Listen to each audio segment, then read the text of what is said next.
हम भक्ति भी करते रहे, कोई लाभ मिला नहीं। गुरु संतों को के पास भी बहुत से भाग्यशाली व्यक्ति गए, लेकिन वो दुर्भाग्य था उनको कि उनको वो संत नहीं थे। वो संत की वेशभूषा में काल के दूत थे, उनके पास कोई भक्ति नहीं थी।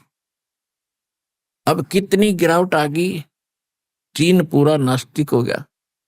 महात्मा बुद्ध के विचारों से प्रभावित हुआ था, क्योंकि कोई भी संत है, दास बहुत बार बताता है, ये बहुत पुण्यकर्मी प्राणी हैं जिनकी बोली में आकर्षण है और जिनसे छोटी मोटी राहत भी होती थी। तो ये पिछले जन्म की पुण्यात्माएं हैं, इनके पास संस्कार अच्छे थे। ये किसी भी क्षेत्र में चले जाए, चाहे राजनेता बन जाए, वहां भी इनकी ऐसे ही प्रभावितशाली भाषणों से दुनिया इनके पीछे लग देती है और इनको पता नहीं क्या मंत्री प्रधानमंत्री बना देती है। ये होती अच्छी आत्माएं, पुण्यकर्मी प्राणी होते, लेकिन सत साधना ना करके ये पिछली बैटरी जब तक इनकी चलेगी, पुनों की चार्ज है, पिछले जन्म की भक्ति है, तब तक ये कुछ भी किसी क्षेत्र में जाओ वहीं इनका तैल का मचेगा। और अंत में इनको ऐसी भीड़ बनेगी, ये याद रखेंगे। बैटरी डिस्चार्ज होगी, उसकी अक्षमता, उसका समय सीमित है, और उसके बाद इनकी वो दुर्गति होगी, ये संभल नहीं सकेंगे असंख्य जन्मों तक। तो जैसे महात्मा बुद्ध स्वर्ग से आई हुई आत्मा थी, राज्य भी त्याग कर परमात्मा की, क्योंकि जो स्वर्ग में सुख है यहाँ के राज्य में है ही नहीं, तो उस आत्मा को ताजा ताजा आभास था कि ये सुख नहीं, उसको भी छोड़ दिया, भक्ति करने लगा। गया में वट वृक्ष के नीचे इसने वो हठ योग किया, जो बिना सिर पैर का था, मर गया होता इसकी तो जान बचा दी, कि माई ने उसको खीर खार खिला दी, थोड़ी बहुत जान बच गई। फिर इसने अपना अनुभव, अपनी बकवादा पकड़ ली और उस आधार से लोगों को ज्ञान बांटने लग गया, और उसको पहुंचा हुआ महात्मा मान करके लोग उसके अनुयायी हो गए। पूरा चीन धार्मिक था, और महात्मा बुद्ध जैसे अज्ञानियों ने कुछ ज्ञान था नहीं, अब वो नास्तिक बना दिया। ऐसा पूरा रूस नास्तिक है। तो पहले ये सभी धार्मिक थे, परमात्मा के नाम से ही हम अलग अलग हुए हैं, और अब ये नास्तिक हो रहे थे। अब नंबर था हिंदुस्तान का, क्योंकि जितने भी ये राधा स्वामी पंथ, निरंकारी पंथ, ये और बालेगेश्वर पंथ, ये सतपाल आले, और जितने अन्य जितने भी ये संत बने हुए, इनके पास कख नहीं भक्ति का, न अध्यात्म ज्ञान इनका सही, न शास्त्र अनुकूल इनकी भक्ति है, साधना है। और जिस कारण से इनके पास उमंग के साथ भक्त जाते रहे, वहां इनको कोई लाभ होना ही नहीं था, दुख न्यो के न्यो बने रहे, और कोई विकल्प था नहीं, क्योंकि एक संत को छोड़ा, राधा स्वामी छोड़ा तो धन धन सतगुरु में पहुंच गए, सच्चा सौदा सरसा छोड़ा तो निरंकारी में पहुंच गए। ये तो सारा एक कुएं का पानी था। तो आखिर में ये नास्तिक होने लग गए थे, कहीं कुछ नहीं है, ये कष्ट दुखता न्योय बने रहेंगे। और ये खुद भी अपने प्रवचनों में कहते रहेंगे, संत के कर्म में लिखा हुआ, भाग्य में लिखा हुआ तो भोगना ही पड़ता है। तो फिर वो भी संतुष्टि साथ रहती थी कि ये तो भोगना ही पड़ेगा, भक्ति कर ही लेते हैं। लेकिन भक्ति भी तभी बनती है कुछ भगवान का सहारा दिखाई दे जीव को, नहीं तो कुछ दिन तो पिछली संस्कार अंगड़ाई लेते रहेंगे, फिर बाद में वो भी हाथ खड़ा कर जाते हैं। तो इसलिए हमारे को परमात्मा की घनी आवश्यकता है, और परम संत बिना वो ज्ञान और समाधान मिला नहीं करता। तो परमेश्वर स्वयं आते हैं उस यथार्थ ज्ञान को देने के लिए। ये हमारे इतिहास भी गवाह, हमारे वेद गवाह है, और परमात्मा ने जो लीला की है वो हमारे समक्ष है, उसके विषय में वो संत गवाह हैं जिनको परमात्मा मिले, और हमारे वेद गवाह हैं परमात्मा कैसी लीला किया करता है। वेदों को हम सत्य मानते हैं, वेदों को हम सत्य मानते हैं कि उसमें जो लिखा है भगवान की लीला सही है। तो वो लीला की किसने है? तो वो परमात्मा है। इतनी सी बात है। जब तक हम परमात्मा को नहीं जानेंगे, पहचानेंगे कौन है, तब तक हम दृढ़ नहीं हो सकते। दृढ़ हुए बिना हम मुक्ति नहीं प्राप्त कर सकते। श्रीमद् भगवत गीता अध्याय नंबर 2 के श्लोक नंबर 53 में कहा कि अर्जुन, जब तेरी बुद्धि भिन्न भिन्न प्रकार के भ्रमित करने वाले वचनों से हटकर और एक तत्व ज्ञान पर टिक जाएगी, दृढ़ हो जाएगा, तब तो तू योग को प्राप्त होगा, यानी भगत बनेगा, तब तो तू दीक्षा प्राप्त करने योग्य होगा। तो इसी प्रकार दास का उद्देश्य यही है कि सबसे पहले आप जी को इतना दृढ़ कर दूं, पर एक एक केंद्र पर, एक एक बिंदु पर छह छह प्रमाण दिखाता हूं कि ये भगवान है और ये प्रमाण है, ये भक्ति के मंत्र हैं और ये इन इन महापुरुषों को इसे मोक्ष हुआ और ये हमारे वेद और गीता में प्रमाणित है। और ये भगवान जो लाभ देता वो आपको हो रहे हैं। तो ये 3 पॉइंट हैं परमात्मा को पहचानने के लिए। और जब आपको ये तीनों खरे उतर जाएंगे तो आप अपने आप भगत बन गए, फिर डगमग नहीं होना। काल की एक चाल है कि किसी ना किसी सिरफिरे को भेजेगा, पहले कभी नहीं आया होगा। जैसे कोई रोगी यहां आता है और दीक्षा लेता है, दीक्षा से पहले हम उनको 100 बार समझाते हैं ये मर्यादा है, ये नहीं करना, ये नहीं करना, झाड़े नहीं लुआने और पूजा नहीं करनी, जो हम बताओ यही करनी। यहां तो मान लेता है क्योंकि दुखी है, घर जाता है उसको पता चलता कहां गया था काल के दूत को, कैसे ऐसे सतलोक आश्रम बरवाला जिला हिसार से दीक्षा लेकर आए हैं। वो कहता नहीं नहीं वहां चलो, वहां झाड़ा लगते ठीक हो जाता है। वो वहां ले जाता है क्योंकि रिश्तेदार है। अब वहां से तो लाभ मिलना ही नहीं था, जो यहां से मिलना था भगवान का हाथ उठ गया। भगवान ने अपना हाथ हटा लिया उससे कि ले तू वहां खा ले धक्के, और तो फिर उसको लाभ नहीं होता। जो राहत यहां से मिली थी उसके बाद फिर वहां झाड़ा लगवा लिया, उसका आशीर्वाद ले लिया किसी से, कोई जंतर मंतर करवा लिया, कोई धागा तबीज बनवा लिया, वो फिर से रोगी हो गया। और फिर आते हैं मुंह लटका के, गलती बन गई, आराम हो गया था। फिर आराम हो गया था, वहां भाड़ में पड़ने गए थे, फिर किस लिए गए थे वहां पर आप? तो ऐसे फिर वो मार खाते, उनकी नीत में दृढ़ता नहीं होती। परमात्मा को पता होता कि फिर डूबेगा कितन कितन, तो वो लोग राहत प्राप्त नहीं करते, वो फिर मर ही जाते।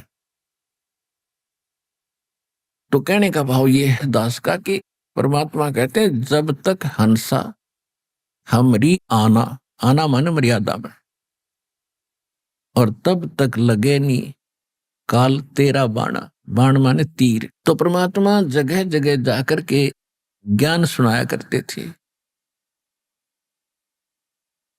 और क्या बताया करते थे, मन ने की कर ले 2 दिन का मेहमान, मन ने की कर ले 2 दिन का मेहमान, मन ने की कर ले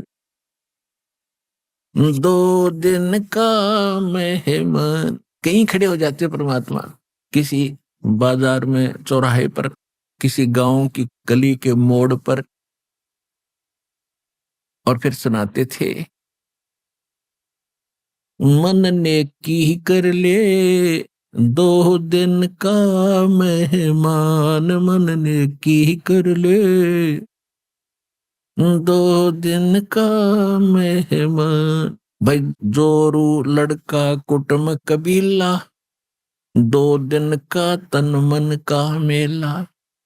जोरू लड़का ये कुटुंब कबीला, 2 दिन का तन मन का मेला। अंत समय उठ चले अकेला,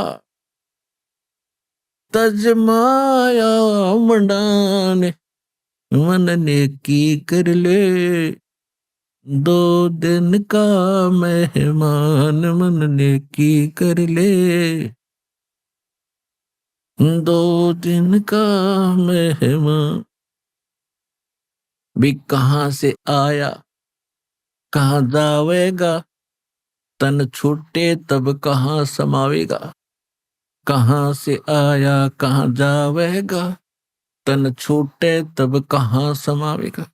आखिर तुझको कौन कहेगा, गुरु बिन आत्मज्ञान, मन ने की कर ले दो दिन का मेहमान मन नेकी कर ले। कौन तुम्हारा सच्चा साई, झूठी है ये शकल सगाई। सगाई मीन ये रिश्ते नाते आज कहीं जन्मा है, मृत्यु के उपरांत ना जाने कहाँ उत्पन्न होगा, कि इन्हीं के में उलझकर जीवन व्यर्थ ना करे। कौन तुम्हारा सच्चा साईं, यानी सत्य भगवान रियल गॉड कौन सा है ये जान पहले। कौन तुम्हारा सच्चा साईं, झूठी है ये शकल सगाई।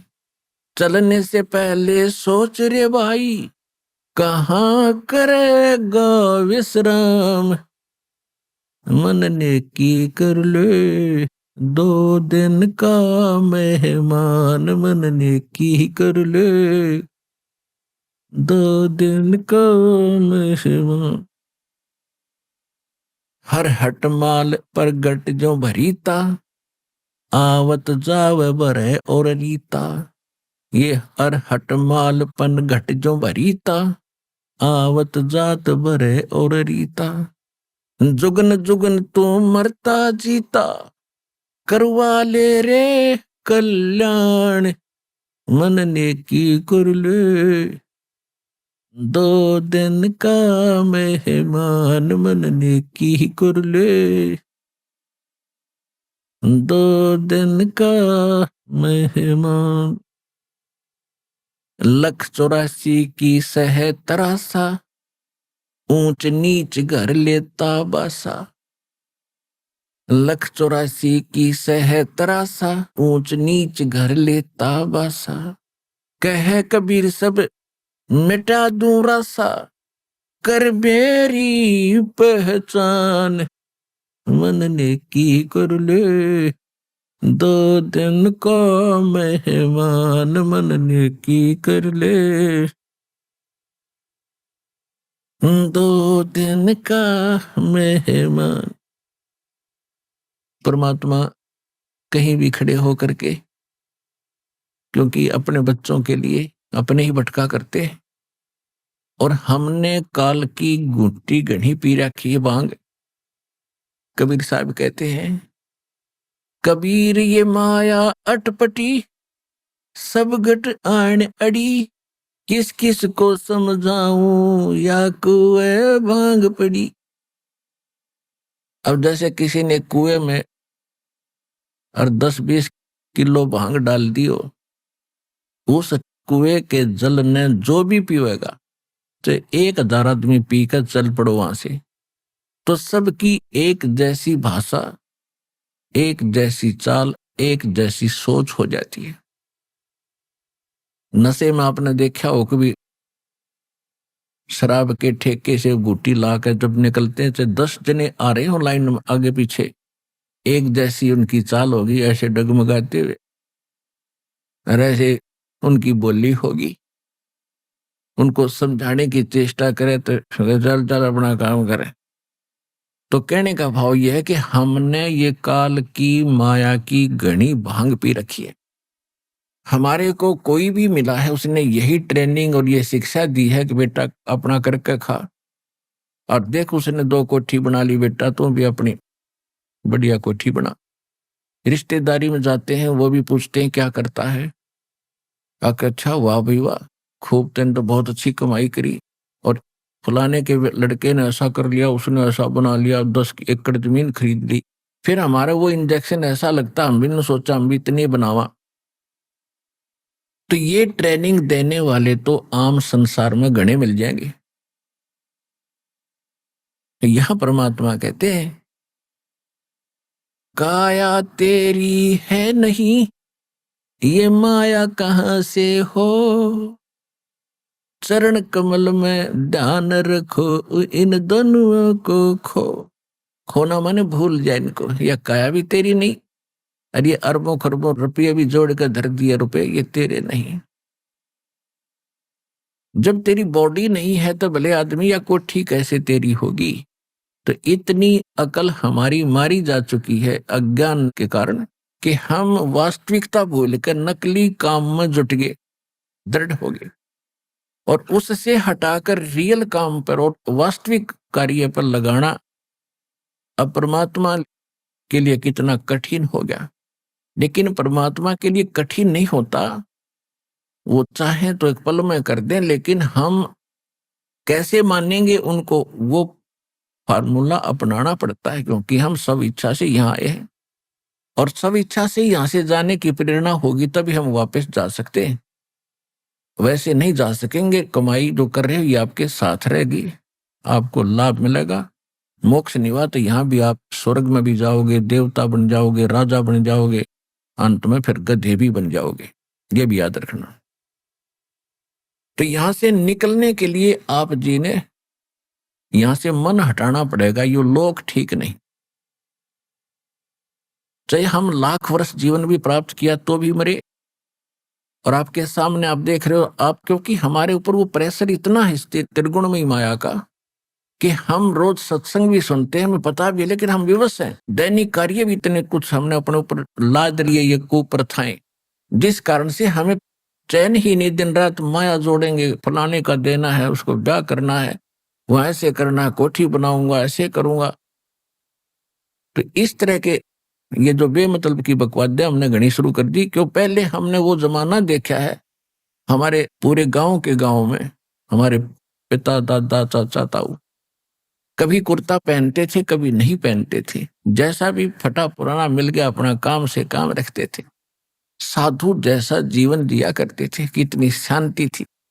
और अब सब्र नहीं रहा इंसान के, 20-20 टाइप के कपड़े इधर लिए ठाक है, पता नहीं कितना के बना लो, बढ़िया जूते लाऊं 8-8 हजार के। बता कोई बात हुई है?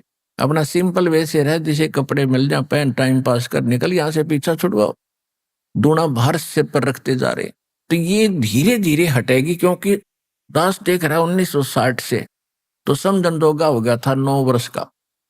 तो उसके बाद धीरे धीरे पता चला, आज जब इस समय खड़ा होकर के पिछला झांकता है दास कि इन 40-50 वर्ष के अंदर कितनी बिजली गिर गई, और जिसको हम विकास मानते हैं मानव का, वो भी खूब हुआ दिखाई देता। सारे एजुकेटेड हो गए, गिटमिट अंग्रेजी बोलने लगे। पहले संस्कृत बोलने वालों की महिमा थी, अब इंग्लिश बोलने वालों ने वो स्थान ले लिया। जो इंग्लिश में बोला हमने नो दिखाई तो देवता हो गया, बस बहुत बड़ा एजुकेटेड है। अब आज तो वो इंग्लिश बोल रहा सपट, खूब फराटेदार, और कल न बनेगा गधा, फिर कौन सी भाषा बोलेगा, होची होची, वो इंग्लिश भी भूल गया। तो वो हमने वो दिखा है, उन्हें वर्तमान दिखाई देता है। और परमात्मा भी हमारे को भविष्य दिखाना चाहते थे, हम वर्तमान में भूल गए बकवादों में। तो वो विद्वान नहीं है, उससे प्रभावित होने की कति आवश्यकता नहीं। वो तो रोजी रोटी तक सीमित प्राणी है, चाहे सारी पृथ्वी का राजा हो और कितना ही एजुकेटेड लगता हो। वो तो एक अन्य का व्यक्ति नहीं जो भक्ति नहीं करता, और भक्ति भी सत्य नहीं कर रहा। 3 लोक का राज जीव को जय कोई दे, और लाख बधाई क्या करे जय नहीं नाम तेने। अगर वो भक्ति नहीं करता और 3 लोक का भी राजा बन जाए, धिक्कार है। क्या बधाई दे रहा है ऐसे मूर्ख को जो भक्ति नहीं करता। हाँ, भक्ति करे, और भक्ति करेगा तो राजा भी एक नेक इंसान हो जाएगा, उसके दिल में दर्द होगा, दया होगी, भगवान से डर के कलम उठाओगा, चाहे राज जाओ चाहे रहो। और अब राक्षस बन गए, अपने राज के प्राप्त के लिए सेना मरवा डालते हैं। देखा पिछले पानीपत की पहली लड़ाई, पानीपत की दूसरी लड़ाई, घोटे जाते हम इतिहास पढ़ा करते ये गंदे। और हमने पढ़ना चाहिए था परमात्मा का इतिहास, भगवान की कथा। भगवान से डरने का कोई मार्ग हमें प्राप्त हो, जिससे हम विकारों से रहित होते, भगवान से डरते, पाप ना करते। वो तो आसपास भी नहीं रहे हमारे। तो अब इसको रीसेट करने में कितना समय लगेगा? लगेगा बेशक, लेकिन होगा अब। ये एजुकेटेड परमात्मा ने इसलिए बनाया आपको कि इन बिगड़ लेंदे जितने बिगड़े, और कर लेंदे इन्हें जो ठाठ करना चाहते, और पा लेंदे इनको बड़े से बड़े ओहदे, IAS, IPS, डॉक्टर, जज, प्रधानमंत्री।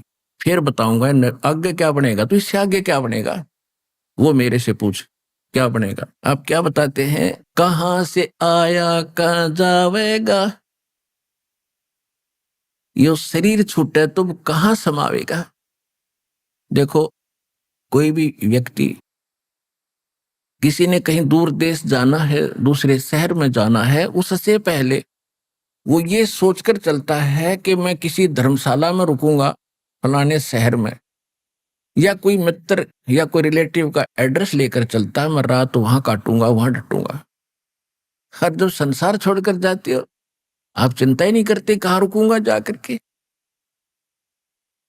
तो ये बिना ज्ञान की गलती है। कहते हैं कहाँ से आया कहाँ जावेगा, कहाँ से जन्मा था। तो आज जिस घर में आपका जन्म हुआ है, आप 30 वर्ष के हो गए, 1 वर्ष लालो माँ के गर्भ में 9 महीने, उससे पहले कहाँ थे आप। क्या ये प्रॉपर्टी आपकी थी जिस पे आज बैठ गया चौधरी पाक के लठ लेकर। और मृत्यु के बाद कहाँ जाएगी वो, फिर कहाँ जाएगा। तो कहाँ से आया कहाँ जावेगा, तन छूटे तब कहाँ समावेगा। आखिर तुझको कौन कहेगा, गुरु बिन आत्म ज्ञान, मन ने की कर ले 2 दिन का मेहमान, मन ने की कर ले 2 दिन का मेहमान। परमात्मा खड़े होकर मार्मिक आवाज में पुकारा करते थे और श्रोता एकदम मेल्ट हो जाते थे, पिघल जाते थे, आंखों से आंसू शुरू हो जाती थी कि महात्मा भगत जी बात तो सारी सच्ची कह रहे हैं। अब परमात्मा कहते हैं गुरु बिन ये बात बता नहीं सकता, गुरु संसार में रहे नहीं, ये सारे नकली हो गए। तो आपका सौभाग्य कि आपको गुरु भी मिले हैं और ऐसे प्राइम टाइम में मनुष्य जीवन भी मिला है। इसको संभाल कर रखना, परमात्मा की इस रजा को व्यर्थ ना करना। ये कोई आम बात ना समझना, संयोग ना समझना, परमात्मा के किए हुए ये विशेष रजा तुम्हारे ऊपर है। इसको सफल करना, डट के रहना।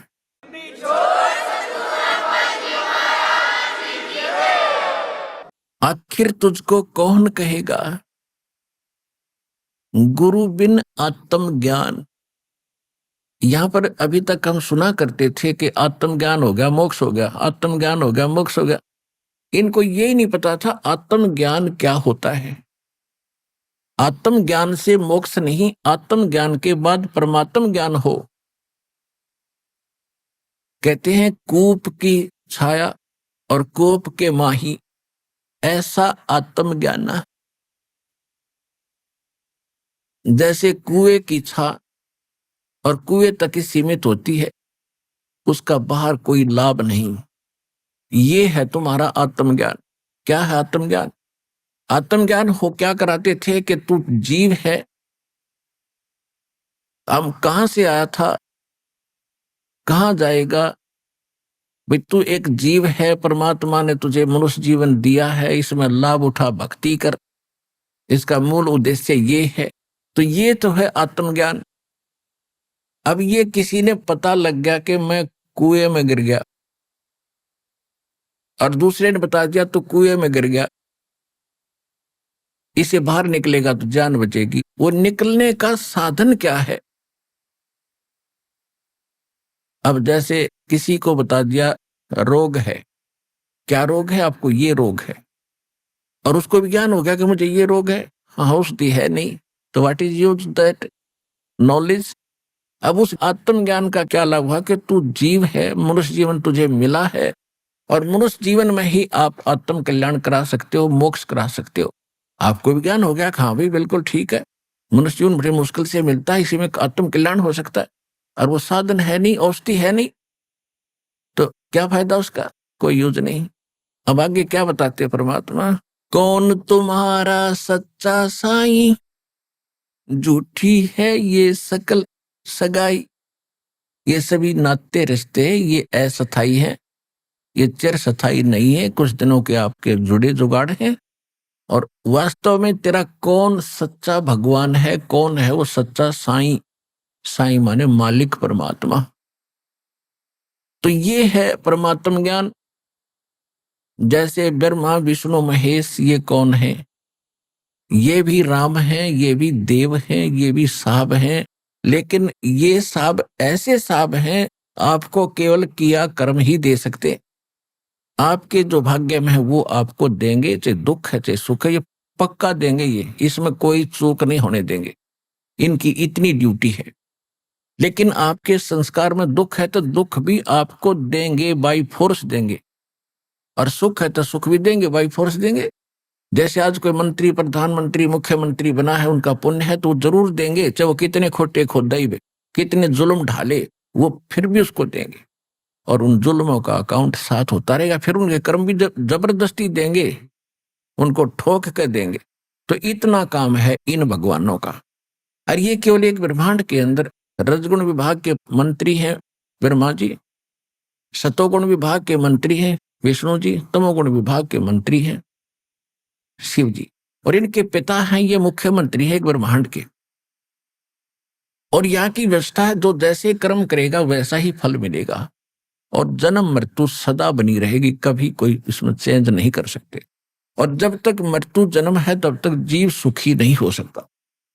तो उसके लिए इससे नेक्स्ट फिर अक्षर पुरुष है, जिसको परब्रह्म कहते हैं, वो भी साहब कहलाता है, वो सातसंग ब्रह्मांड का स्वामी है, लेकिन उससे हमारा कोई लिंक नहीं है, वो अलग उसका स्थान है, उसकी व्यवस्था अलग है। लेकिन उसके लोक से हमने जाना पड़ेगा, जब हम सवलोक जाएंगे, सतलोक जाएंगे, उसके लिए उसका टैक्स किराया हम देंगे, तभी वो हमें वहां से रास्ता देगा, नहीं देगा।